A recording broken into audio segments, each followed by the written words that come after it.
Welcome to Encyclopedia. In this video, we are discussing Certificate in Geriatric Health and Care (CGHCS).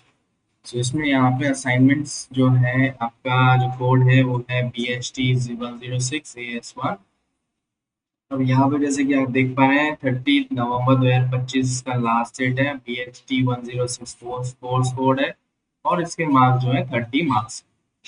अब यहाँ पे जैसे कि आप देख पा रहे हैं कि BHT106 जो है वो आपका कोर्स कोड है। अब यहाँ पे जैसे कि आप देख पाएंगे कि कोर्स कोड में फर्स्ट क्वेश्चन जो है वो है define geriatric syndromes, discuss the causes, features and management approaches for dementia, delirium and depression. तो ये जो क्वेश्चन है वो है आपका 1000 वर्ड्स में लिखना है आपको और 15 मार्क्स का एक क्वेश्चन है। अगर आपको ये सभी क्वेश्चन के आंसर्स चाहते हैं तो आप बिल्कुल कांटेक्ट कर सकते हैं हमसे और अपने आंसर्स ले सकते हैं। मैक्सिमम मार्क्स इसके 60 हैं, 30 ये दिए हैं, 30 जो है आपके सेक्शन बी में है।